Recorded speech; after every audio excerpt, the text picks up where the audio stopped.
O que nós vimos até agora? Nós vimos a definição de constantes e variáveis. Primeiro nós vimos variáveis. Variável é um nome dado a uma região da memória para armazenar um valor de um certo tipo de dado. O conteúdo de uma variável pode e é alterado durante a execução do programa.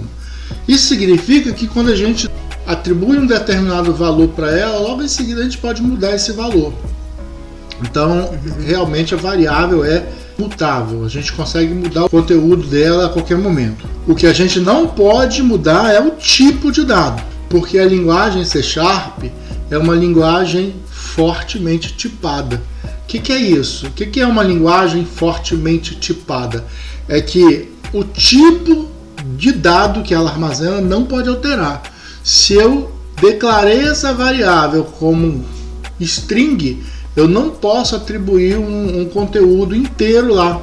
Se eu atribuir como lógico, eu não posso atribuir e depois colocar um conteúdo de string e assim por diante. Então ela é fortemente tipada. Fortemente tipada. Diferente do JavaScript, diferente de outras linguagens que são de linguagens com tipagem fraca. É claro que você pode alterar isso em outras linguagens, mas a priori são as linguagens dinâmicas, elas são um pouquinho mais suscetíveis à mudança de tipos, de tipo que ela armazena, que a gente chama de tipagem fraca, né? Mais precisamente o JavaScript. O Python nem tanto, mas o JavaScript ela é uma tipagem fraca.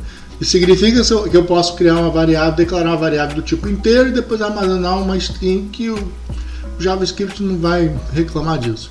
Mas no C, C++, C#, Java, se você fizer isso ele vai chiar, porque são atribuição, declaração de tipos de forma estática, ou seja, você define previamente o tipo de dado e depois que você declarou essa variável desse tipo, você não altera mais. Muitos erros de programação começam aí.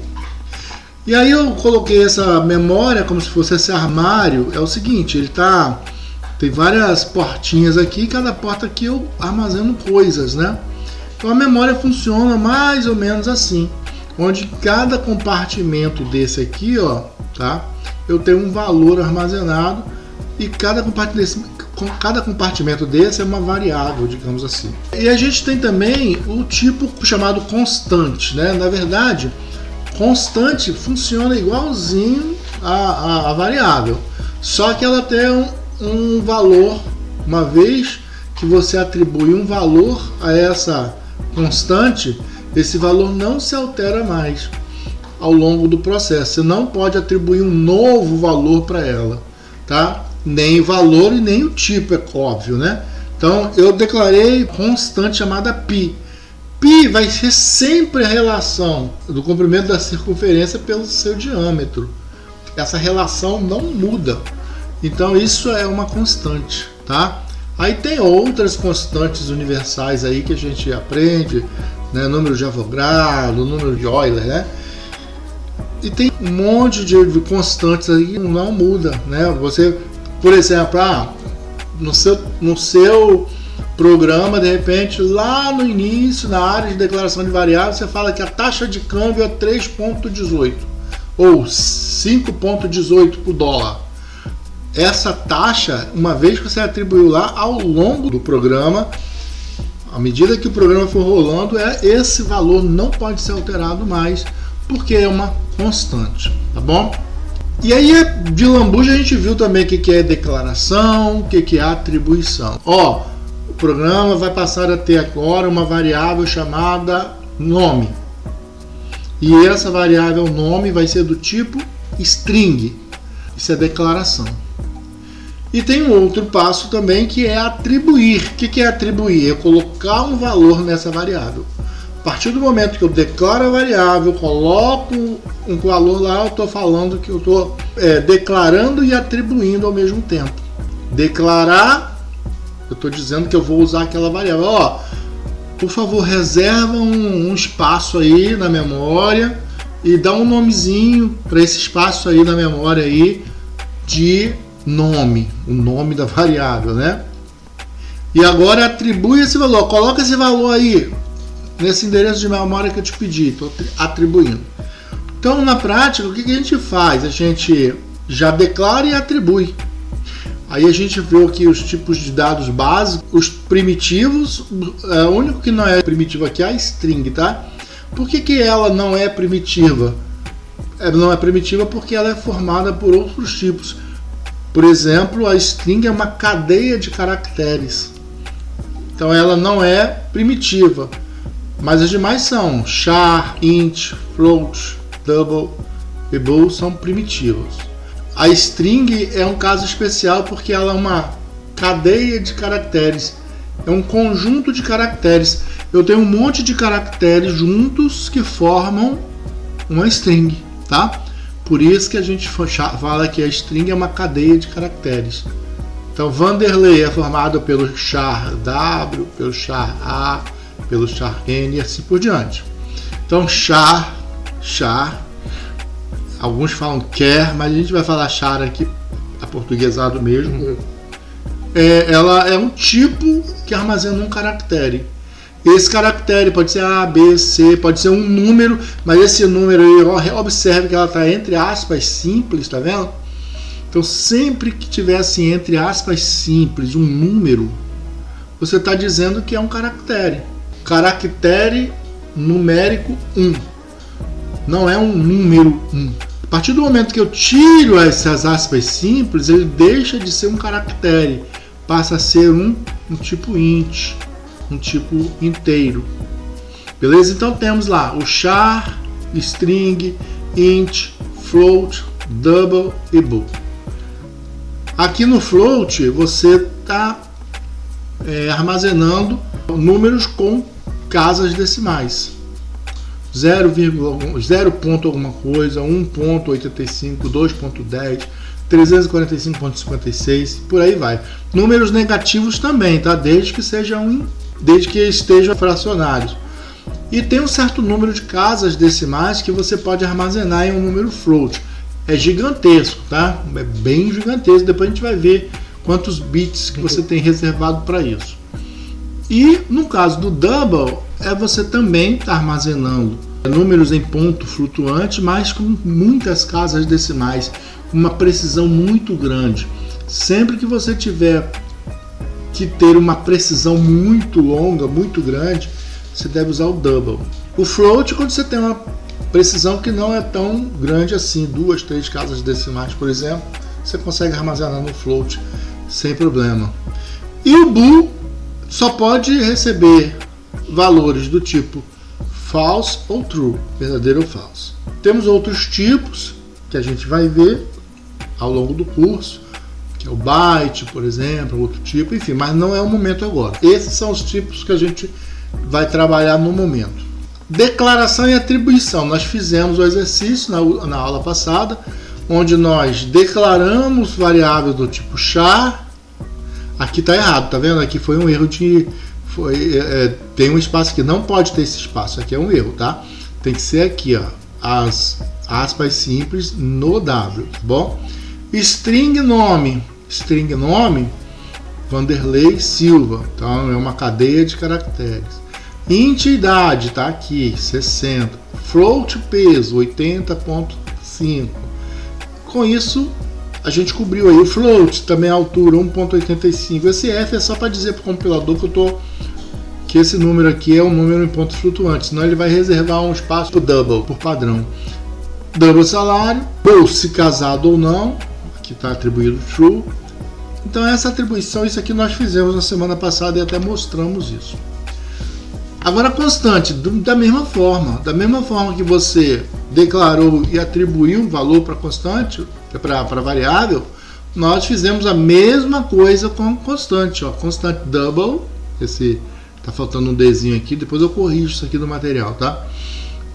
Tá aqui, ó, teu constant double pi recebe 3.1415 parará por. Então isso aqui é um double, beleza? Questão muito importante que eu vou falar mais adiante aqui nos slides. Há uma convenção entre os programadores E toda vez que você declarar uma constante, ela é declarada em maiúsculas, tá? Todas as letras maiúsculas.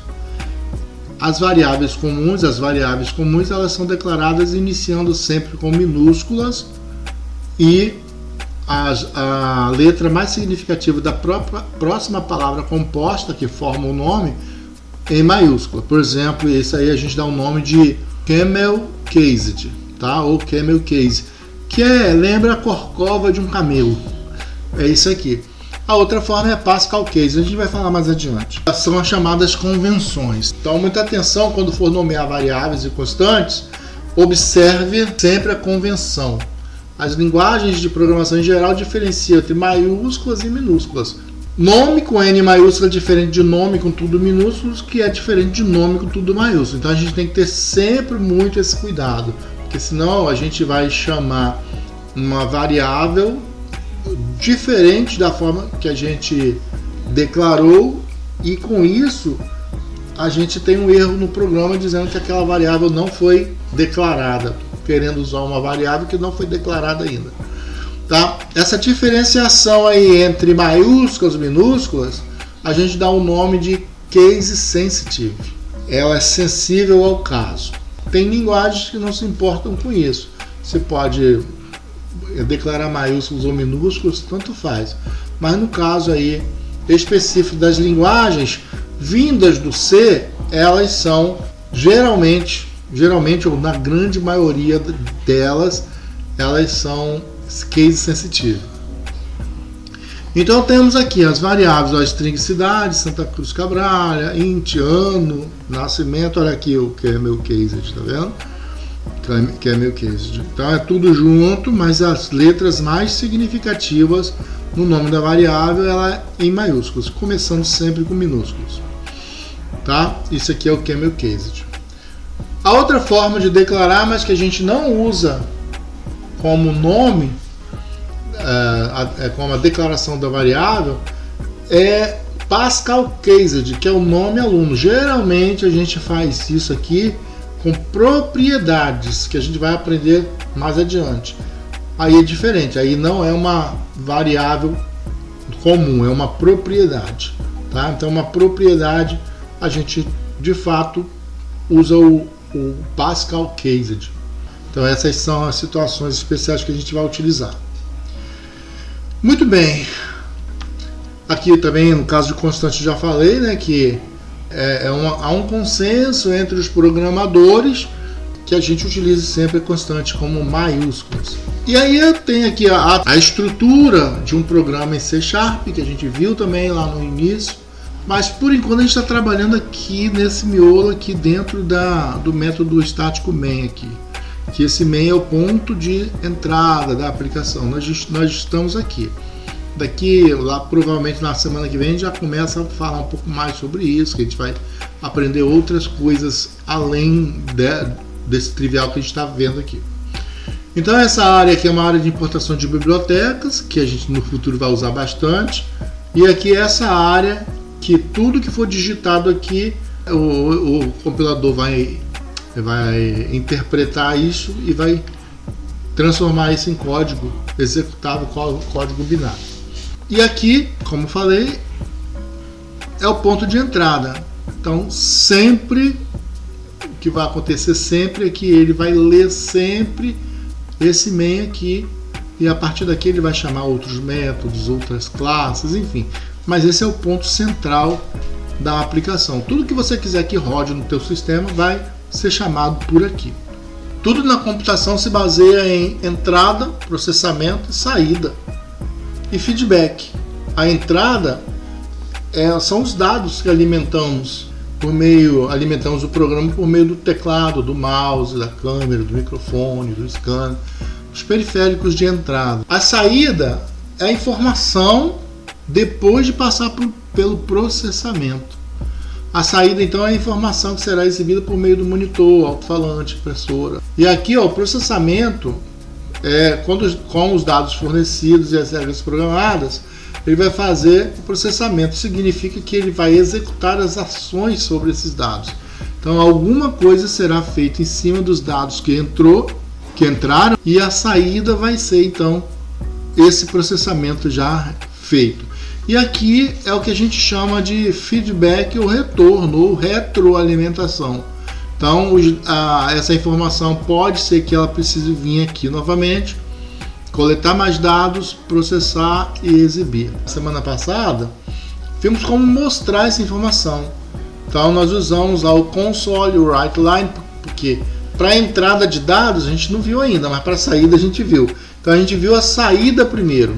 E a entrada de dados aqui a gente está fazendo internamente, ou seja, nós estamos declarando e atribuindo valores à variável aqui, ó, direto, né? Fazendo, a gente chama isso aqui, a gente está chumbando os dados aqui, tá? Mas na prática, né, não é assim, né? Esses dados são coletados e essa coleta de dados ela é feita utilizando o comando de entrada, que é o que a gente vai ver hoje, que é o chamado readline, console readline.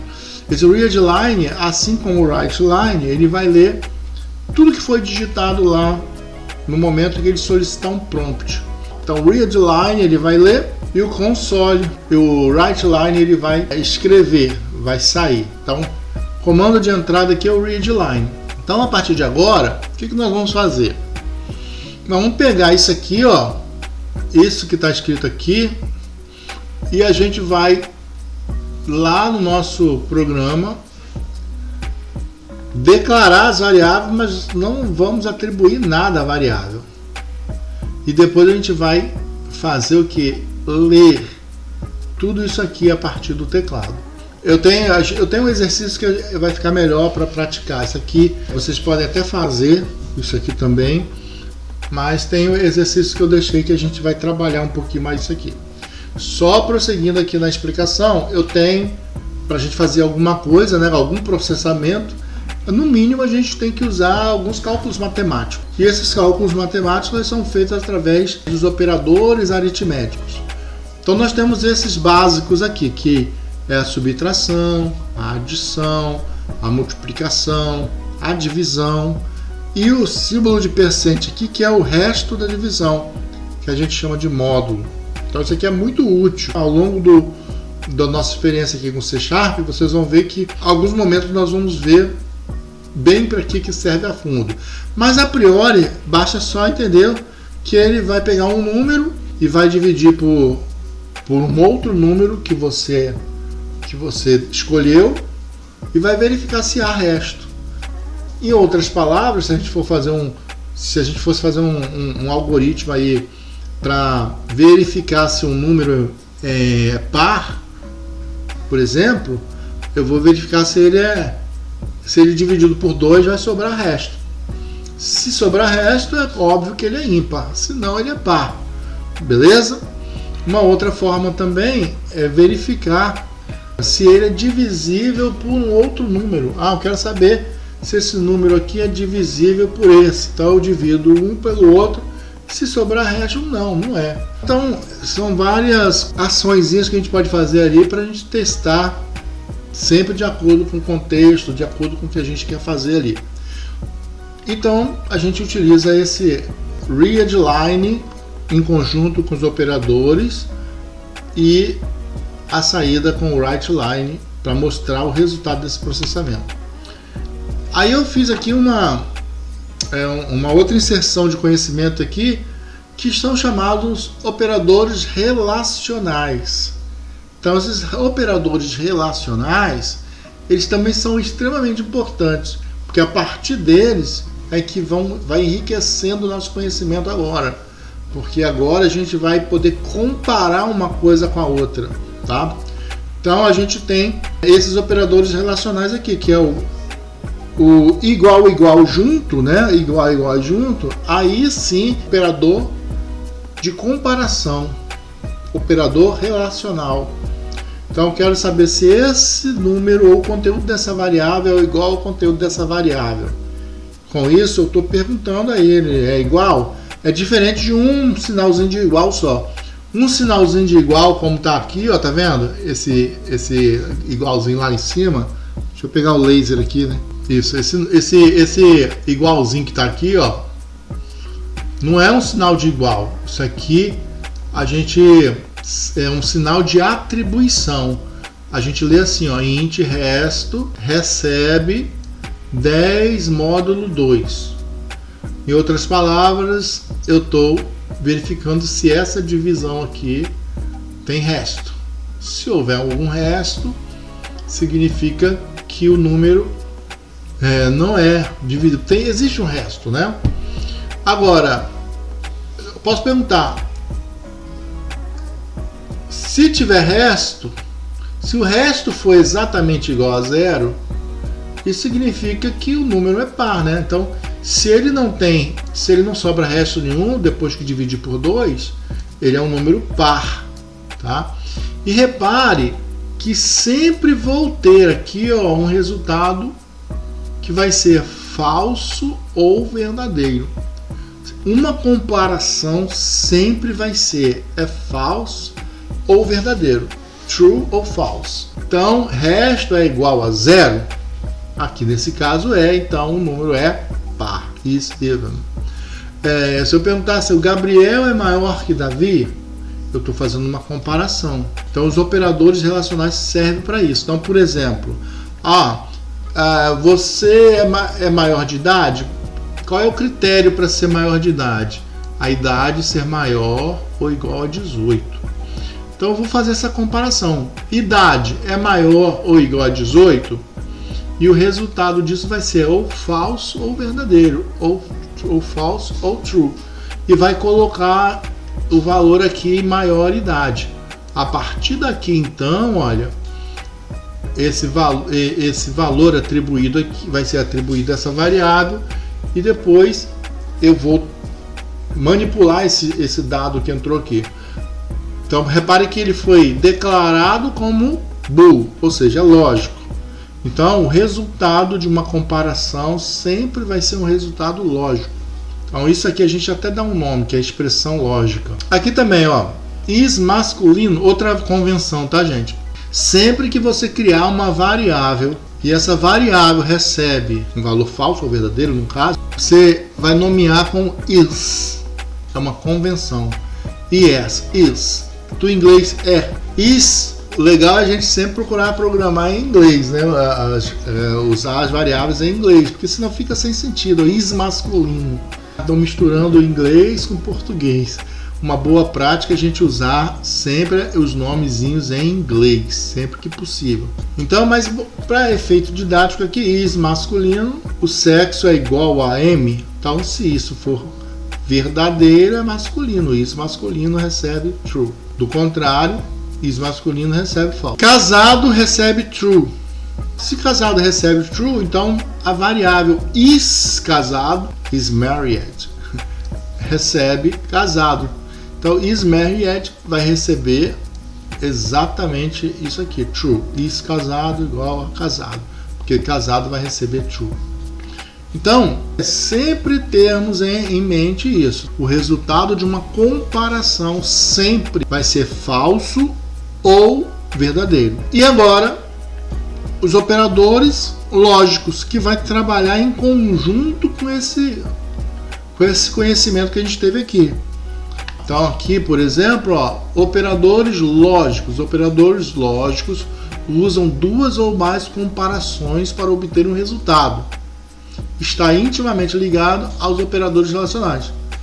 Então, os operadores lógicos são esses aqui, ó. Dois e's comerciais, que é o e, as duas pipes, né, duas barrinhas em pé, que a gente chama de pipe, que é o ou or, e a negação do termo aqui, que a gente coloca uma exclamação, que quer dizer não ou not. Então, na verdade, vai ser and or not. E, and, ou, or, não, not. Então aqui, por exemplo, eu vou fazer as comparações. Uma pessoa adulta, para adulto ser verdadeiro, a idade tem que ser maior que 18 e a idade tem que ser menor ou igual a 59. Essa expressão lógica aqui, ó, ela vai me retornar falso ou verdadeiro. Nesse caso, a idade é maior que 18, maior ou igual a 18, e idade é menor que 59, se isso aqui for verdade, então adulto é igual a verdadeiro, adulto é igual a true. Aqui é adolescente. Adolescente só vai poder receber falso ou verdadeiro, porque é uma variável do tipo lógico, né, booleano. Aí, o que ela vai receber aqui? Ó? Idade é maior ou igual a 12 e idade é menor ou igual a 17, isso aqui já está dizendo claramente, né, que é adolescente. Então, isso aqui é verdadeiro. Qualquer coisa que eu mudasse aqui, ó, ele tornaria falso. Porque para ele ser adolescente, ele tem que estar com essa e essa comparação aqui verdadeira. Se pelo menos uma delas fosse falsa, toda saída vai ser falsa. No caso, quero saber se o cidadão pode votar. Para ele votar, ele precisa ter uma idade maior ou igual a 16. Então, a idade é maior ou igual a 16, se isso for verdadeiro, ele pode votar. Qualquer coisa diferente disso aqui, ele não pode votar. Beleza? Agora, criança, ele tem que ser adulto ou adolescente para ele não ser uma criança. Então, adulto ou adolescente. Isso significa que qualquer um dos dois, né, que vier aqui vai satisfazer e vai dar verdadeiro. Por exemplo, se ele tiver 18 anos ou 13 anos, ele aqui vai dar verdadeiro. Só que eu vou criar uma negação aqui, ó. Se isso aqui não for verdadeiro, se isso aqui não for verdadeiro, porque eu tenho a negação do termo, ó. O not aqui é a negação do termo. Então, se não for adulto ou adolescente, então ele é criança. Então, é legal a gente perceber que essas comparações que a gente faz, duas ou mais comparações, ela, usada em conjunto com os operadores lógicos, também vai me retornar uma saída ou falso ou verdadeiro. E aí a gente vai cobrir isso aqui a partir dos exercícios que eu passei para vocês. Eu acho que está aqui, ó. Deixa eu mostrar para vocês aqui.